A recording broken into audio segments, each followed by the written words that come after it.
todos y todas, bienvenidos y bienvenidas a una nueva entrevista de este ciclo de entrevistas a directores y directoras nacionales de la Confederación Democrática de Profesionales Universitarios de la Salud, Confedeprus, en el contexto de lo que será un nuevo aniversario, el segundo de este gremio de la salud pública, representante de las y los trabajadores profesionales de la salud en la mesa del sector público. En esta ocasión estamos con la presidenta de Confedeprus, con Consuelo Villaseñor. Hola, Consuelo. Hola, José Miguel. Buenas noches a todas y todos. Y la idea, bueno, es conversar un poquito brevemente respecto de lo que es esta fecha tan especial para nuestro gremio, digamos, y partir con eso un poco. El próximo 20 de noviembre, como mencionaba, se cumplen 2 años del nacimiento de Confedeprus.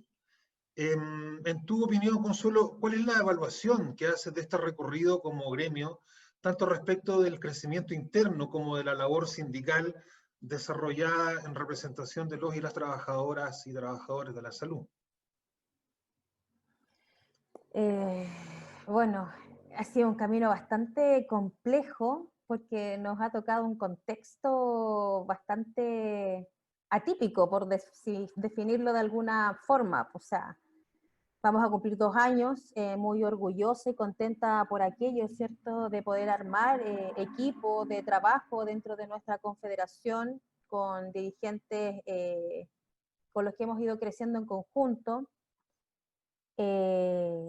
Ver también de que algunos objetivos que nos trazamos en un comienzo, que siempre ambiciosos, ¿cierto?, pero con tranquilidad en relación a posicionarnos, ¿sí? Posicionarnos, ¿cierto?, vernos y todo, y yo creo que eso lo hemos ido cumpliendo con creces. O sea, menos de 2 años, somos un sindicato de salud, logramos nuestro objetivo de entrar a la CUT, afiliarnos nuevamente a la CUT y estar hoy día en la mesa del sector público, ya que es la negociación ramal más grande y única en el fondo de nuestro país. Así que hemos tenido hitos, la verdad que yo creo que son bastante importantes en relación a algunos de los objetivos que yo creo que hemos ido alcanzando. Sin duda alguna, hay muchos, ¿cierto?, que nos quedan todavía por caminar, y otros también que se han visto un poco truncados en el camino. O sea, nosotros en marzo íbamos a sancionar nuestra planificación estratégica, cuestión que obviamente no fue posible. O sea, desde el año pasado que ya estamos suspendiendo nuestras asambleas ordinarias, producto primero de la revuelta, este año luego la pandemia. Entonces claramente que también tenemos cuestiones pendientes, pero eso no ha significado no seguir avanzando por no tener una planificación estratégica, sino que tuvimos que hacer un alto, un paréntesis, ¿cierto?, y poder avanzar en todo lo que nos ha demandado y requerido el tema de la pandemia, que todo este tiempo, ¿cierto?, ha venido a develar en el fondo la precarización y el desmantelamiento de la salud pública, pero sin olvidar y sin dejar de lado tampoco las reivindicaciones propias, ¿cierto?, de nuestros asociados y asociadas, que son los profesionales que trabajamos en salud. Entonces, claro, hacer como una evaluación es un tiempo muy atípico, pero siento, ¿cierto?, que nos hemos ido afiatando como grupo, ¿cierto?, como trabajo, como equipo de trabajo, y que la idea es seguir avanzando en conjunto. Estas fechas siempre representan de alguna manera también un punto de inflexión como para poder justamente revisar lo que se ha hecho y lo que falta por hacer. ¿Qué aspectos destacarías tú en este breve recorrido de 2 años? Si bien es cierto, ustedes como dirigentes y dirigentes tenían experiencia previa, anterior, digamos, pero ¿cuáles crees tú que son los logros o qué aspectos destacarías tú dentro de estos 2 años en términos de justamente lo que hablabas, haber podido avanzar en este posicionamiento a nivel del ámbito sindical, digamos? ¿Cuáles son los logros que tú destacarías y qué otras cosas quedan, digamos, todavía por alcanzar? Bueno, el tema del posicionamiento, nosotros siempre nos posicionamos. De hecho, fue un tema que nosotros discutimos cuando recién tú empezaste a trabajar con nosotros, que queríamos ser un sindicato que estuviera preocupado, ¿cierto?, de las reivindicaciones, de los derechos de nuestra sociedad y asociada, pero que también de los temas transversales que nos cruzan a todas y todos, ¿ya? Que hoy día se quedan más en evidencia en los requerimientos que tenemos. Y también un sindicato que tuviera voz. Y eso era algo que conversábamos, y yo creo que eso lo hemos realizado. ya sea a través de comunicaciones internas, ¿cierto? A través de acciones fuera de nuestras murallas y paredes de sindicatos, ¿cierto? Hemos también logrado alianzas, ser considerado por otros referentes sindicales, por otras organizaciones, y la verdad también, además de que nos reconozcan los otros, porque nosotros tenemos que andar demostrándole cosas al resto, sino que tenemos que trabajar por conseguir cierto nuestro objetivo y alcanzarlo, es importante darte cuenta que sí, con FEDEPRUS es algo, ¿m? O sea, que representamos y que estamos en el fondo en el tapete de la discusión, ¿ya? Y que nos consideran para eso. El tema también de la cohesión interna, porque claro, tú mismo dijiste, éramos todos dirigentes antiguos, por no decir viejos, ¿ya? Pero todos estábamos súper poco nivelados, ¿ya? O sea, yo siempre refiero mi historia, que es como, yo soy de provincia, ¿cierto? Hoy día en la capital, pertenecíamos a un sindicato que no nos dejaba crecer, no nos dejaba que nos crecieran las alas, ¿cierto? Siempre nos querían dejar ahí, sin información, sin capacidad de resolver, de pensar, y nosotros tenemos una idea totalmente distinta con todas nuestras asociadas y asociadas federaciones, los dirigentes. Entonces, yo particularmente, y por eso agradezco en el fondo la generosidad de algunos compañeros y compañeras dirigentes que hemos ido aprendiendo juntos también. Eso no significa que tengamos libertad para ir equivocándonos en ir aprendiendo, ¿ya?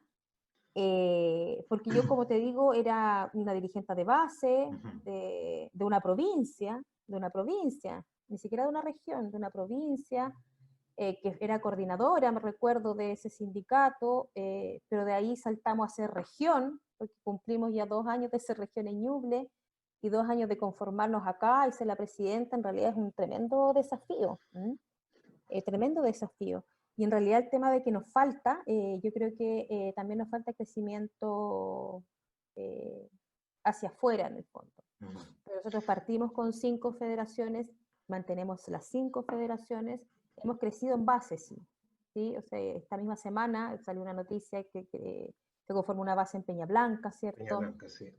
Sí, por la región metropolitana también se han conformado otras asociaciones de la misma federación. En Ñuble también partimos con 5, hoy día somos 8. Entonces eso también es algo que nos pasa, como ese crecimiento, que obviamente se vio como truncado, por decirlo de alguna manera, por el tema del contexto político, social, económico y sanitario hoy día, en el fondo. Pero obviamente que tenemos perspectiva hacia allá, en el fondo, a crecer y a seguir cohesionándonos nosotros de manera interna también. Claro que sí, sin duda que el aspecto del crecimiento desde los territorios y desde las bases, obviamente va fortaleciendo y potenciando lo que es la confederación como gremio de la salud. Eh, a tu juicio, ¿de qué manera, bueno, además de estos aspectos, de qué manera se logra el fortalecimiento de la lucha sindical? Tú hablabas también de la importancia que ha tenido el validarse ante los pares y también formar alianzas y trabajar en unidad.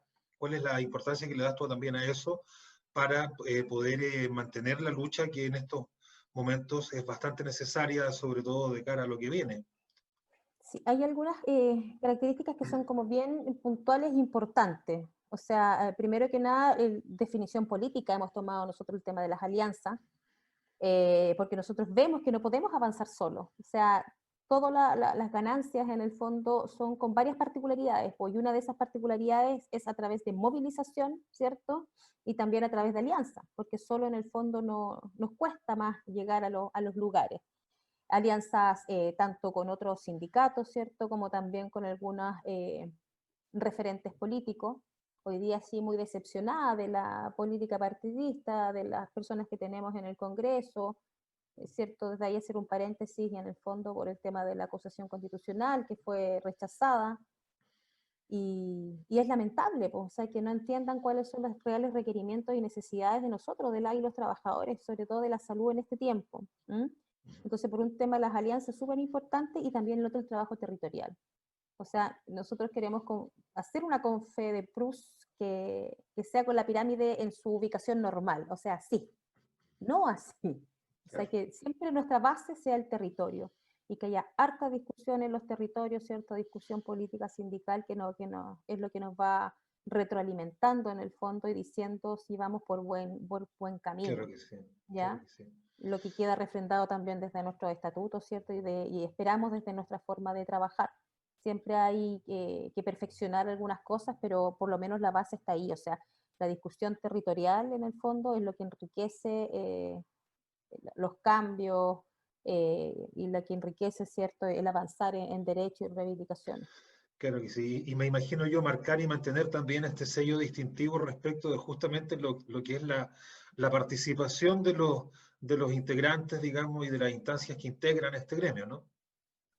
Claro que sí, sí, o sea, hoy día igual estamos frente a una situación bastante, o sea, que estamos como evaluando, porque vemos que desde el tema de la pandemia muchos de nuestros dirigentes tuvieron que volver a hacer pega de clínicos, ¿ya? Entonces estamos como evaluando aquello también, porque en el fondo tenemos que saber cómo están las bases, qué necesitan, ¿cierto? Y estamos haciendo una pequeña evaluación de la participación de nuestros dirigentes, ¿cierto? Ya sea en la CONFE o en sus federaciones. Claro que sí. ¿Mm? De acuerdo a tu práctica, Consuelo, a tu experiencia, ¿cuáles indicarías tú que son las actitudes o las prácticas que atentan contra este fortalecimiento sindical y que muchas veces atentan también contra la unidad, digamos, en pos de conseguir objetivos comunes? Primero, una cosa más macro que tiene que ver con el tema del sistema, ¿ya? El sistema que nos lleva cada día en el fondo a ser más individualista, más materialista, por tener tendencia como al exitismo, ¿cierto? Y velar solamente por las necesidades individuales. Este sistema en el fondo patriarcal, neoliberal, ¿cierto? Que nos mueve un poco a aquello. Entonces, eso nos hace de repente que nos perdamos de estos objetivos y de poder trabajar en colaboración, ¿ya? Porque el trabajo en colaboración es lo que de verdad nos va a hacer avanzar. Y el tema también muchas veces de los egos también, que lamentablemente es algo con lo cual nos pillamos constantemente, por eso de querer ser reconocido, de querer ser, no sé, pues como que todo se haga a tu pinta en el fondo, sin dar discusión a los temas, ¿ya? O sea, yo creo que esos son temas como importantes en el fondo que atentan contra el real trabajo sindical. ¿M? Unas Claro que sí. características más macro y otras más como características quizás personales también Claro. que se pueden dar en las personas. ¿M? Más específicas, claro que sí. Oye, hablando de lo que viene, estamos a días, digamos, de este plebiscito del 25 de octubre por una nueva constitución. ¿Cómo ves el escenario político sindical actual, además en contexto de pandemia, eh, respecto de lo que son las expectativas y las necesidades, las demandas ciudadanas en términos de recuperación de derechos, la salud y otros también? ¿Cómo ves tú de aquí al 25 lo que viene? Bueno, yo veo aquí como dos realidades, o sea, veo a mucha gente muy esperanzada, que en el fondo es lo que yo siento también hoy día, porque con todo lo que estamos viviendo yo siento esperanza hoy día en que tengamos la posibilidad real de cambiar las cosas, ¿ya? Que esto no termine igual como terminó el plebiscito del 88, ¿cierto? Que en el fondo por ahí hubo un pacto que al final las cosas no cambiaron nada, ¿m? O sea, tener ganas de cambiar todo y al final no cambiar nada. Con harta esperanza, pero también bien expectante. Bien expectante porque sabemos que tenemos hoy día el plebiscito, ¿cierto? Es una de las etapas de un proceso constituyente. Entonces, obviamente que tenemos que ir, nosotros lo tenemos como posición, ¿cierto?, de la organización, así que lo puedo decir aquí abiertamente, que vamos por el apruebo, vamos por la convención constitucional, ¿cierto?, porque queremos paridad, queremos participación de los escaños de pueblo originario, ¿cierto?, entonces para eso necesitamos la convención constitucional, no nos sirve otra. Pero también expectante por todo lo que puede pasar, o sea, lo mismo que veíamos ayer que ocurrió en la Cámara con esta votación, en el fondo hoy día la única forma de elegir a los constituyentes, lo que van a escribir la Constitución, es la misma forma, la misma forma, claro, como se elige hoy día a los diputados, a los parlamentarios. Entonces, por ahí entra la preocupación en el fondo de qué vamos a hacer para poner de verdad a nuestros independientes ahí, ¿ya? Porque si yo quiero que hablen de salud y que la salud sea un derecho y que se exprese como nosotros queremos y requerimos para tener mejores condiciones y poder otorgar una mejor atención a la salud, que es el 80% de la población es a lo que atendemos, es obviamente que yo quiero a alguien que no sea un experto técnico en salud, sino que alguien, ¿cierto? A lo mejor pueda ser la presidenta de Ancosalud, ¿por qué no, cierto? Que sepa lo que es la salud por dentro. Y eso acompañarlo, ¿cierto?, de un trabajo territorial importante, harta discusión. O sea, yo no concibo en el fondo escribir esa constitución a esta gente encerrada durante 9 meses, creo que son, se pueden ampliar a 12, como pensando y escribiendo. O sea, yo me imagino que va a ser con un trabajo territorial importante. Entonces, con harta esperanza en el fondo por una parte, pero también expectante y dispuestas a seguir, ¿cierto?, movilizados y a seguir haciendo acciones para seguir corriendo el cerco y que de verdad esta constitución sea escrita por el pueblo, por la gente en el fondo, que son los que más sienten las necesidades.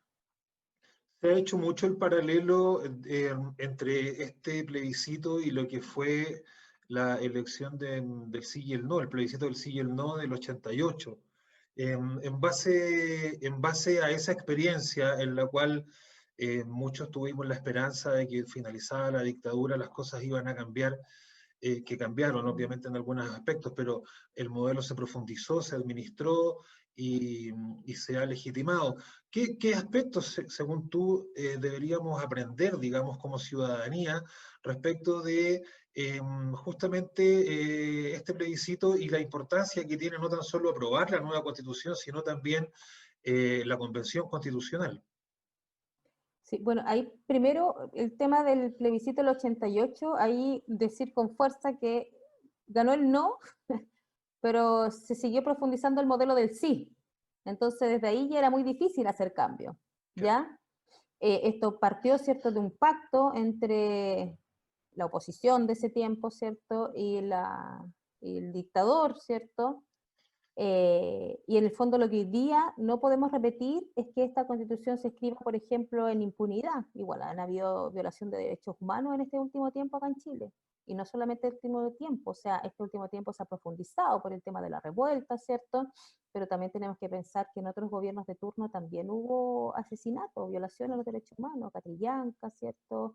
Eh, Matías Catrileo, entonces, en el fondo también tenemos que pensar en aquello. Yo creo que no podemos nosotros de nuevo dejarnos engañar nomás. Po. O sea, para el 88 yo no tenía ni derecho a voto todavía, pero claro que recuerdo en el fondo, recuerdo la decepción de alguna gente de que participó, ¿cierto? Que fue protagonista de este cambio con las protestas que partieron en el año 83, que eran cabros en ese tiempo y luego se quedaron sin ninguna oportunidad. Entonces, en el fondo nosotros tenemos que velar porque este cambio que hoy día tenemos y que como hecho histórico en el fondo podemos hacer para nuestro país, para nuestra historia, que de verdad sea recibido por los protagonistas, po. Los estudiantes, la gente de la calle, las mujeres, los trabajadores, los pobladores, ¿cierto? Y tenemos que preocuparnos de aquello, o sea, no dejar que pase lo mismo que pasó en ese tiempo, que esos pactos, ¿cierto? Sigan siendo en el fondo más importante que la ciudadanía y más allá de la ciudadanía, todos los que habitamos en este país. Claro que sí. Y en ese sentido, según tu opinión, ¿por qué una convención mixta no sería la opción, digamos, la alternativa? A ver, la convención mixta Porque es muy... hay gente que cree que mixto es hombres-mujeres. Hay Mm, una de confusión hecho, todavía. no sé cómo se llaman estas cosas, TikTok, Ajá, de que sale alguien hablando que dice de que piensan que la convención mixta es como un colegio mixto. No, o claro. sea, la convención mixta lo que hace es que el 50% de los elegidos van a ser parlamentarios en ejercicio Ujú, y el otro 50% van a ser ciudadanos de a pie, ujú. ¿ya? Que lamentablemente igual va a ser gente de partidos políticos, pero bueno, ¿ya? Es más democrático eso. Si consideramos que el 50% de los parlamentarios va a estar, ¿cierto?, en la convención, van a ser 172 si es convención mixta, versus 155 si es convención constitucional. Entonces, más de 80 personas en la mixta. Nosotros tenemos claridad que en el Congreso, en la Cámara Baja, tenemos un poquito más de 30 mujeres. Entonces ahí perdemos la paridad absolutamente, ¿ya? Porque no vamos a tener en el fondo la mitad de hombre y la mitad mujer, porque este 50% ya vendría con un 25% solamente de mujer, de un total de 100. ¿ya? Eso es algo que tenemos que tener sumamente presente. El tema también es que ellos van a poder seguir en ejercicio los parlamentarios. Van a seguir en ejercicio, van a seguir recibiendo su mismo sueldo, que todos sabemos cuánto dinero es en el fondo, a diferencia de los de la Convención Constitucional, que claro que van a recibir un sueldo, pero será un cuarto, ¿cierto?, de lo que gana hoy día un parlamentario. El otro también es que las personas de la Convención Mixta, en el fondo, no tienen que dejar sus pegas como parlamentarios y pueden postular nuevamente acabándose su periodo para seguir siendo parlamentario. En cambio, los de la Convención Constitucional tienen como un año, ¿cierto?, que no pueden postular a cargos públicos, ¿ya? Claro que sí. Entonces, vamos por la Convención Constitucional, en el fondo, sin ninguna duda. Claro que sí. No da las garantías, obviamente, la mixta, la opción mixta, digamos, respecto de la transparencia, que es la que se está pidiendo para poder redactar una nueva constitución. Finalmente, Consuelo, no sé si quieres agregar algo que no haya sido abordado, reforzar algún punto y también hacer un llamado, un mensaje a nuestros socios y socias de cara también a lo que va a ser nuestro segundo aniversario y también esta fecha tan importante que es el 25 de octubre. Llamarlos a ser protagonistas, llamarlos a participar. Estamos de verdad viviendo un proceso histórico, ¿cierto? Y tenemos que de alguna manera vivirlo, o sea, llamarlos hoy día, no sé si esto va a salir antes de la votación, a lo mejor no, a que primero seamos apoderados. Yo nunca he sido apoderada en las votaciones, pero siento que hoy día es como es una misión en el fondo de cualquier persona con algo de vocación social, ¿cierto?, y de servicio, de estar siendo protagonista de este hecho que estamos viviendo, y claramente que tenemos que estar en esas mesas viendo el tema de la votación. Llamarlos también a participar activamente de todos los procesos, tanto a nivel macro como también dentro de nuestro establecimiento, hacernos partícipes, discutiendo, poniendo los temas en la mesa, ¿cierto? Capacitándose, aprendiendo, porque este es un tema del dirigente, nosotros nunca terminamos de aprender. Entonces llamarlos también a eso, a que nos eduquemos en conjunto, a que trabajemos en conjunto y que vayamos también compartiendo nuestros conocimientos, nuestros aprendizajes, ¿cierto? Que busquemos formas de liderar también, que sean más bien participativas y no liderazgos ni autoritarios ni permisivos tampoco, ¿cierto? Entonces, en el fondo, invitarlos a trabajar en conjunto. En conjunto, la Confederación no somos, como siempre decimos, los 11 dirigentes de la Confederación, sino que somos todos, los casi ya 6.000 socios que tenemos en nuestras líneas. Claro que sí. Ahí está la fuerza, pues ahí está la fuerza y la potencia también que significa para poder seguir creciendo. Bueno, Consuelo, te agradezco esta conversación y bueno, estaremos hablando alguna otra cosa en alguna otra ocasión también. ¿Ah? Claro que sí, pues. Ya, Así es. pues. Muchas gracias por la invitación a conversar, que siempre es buena.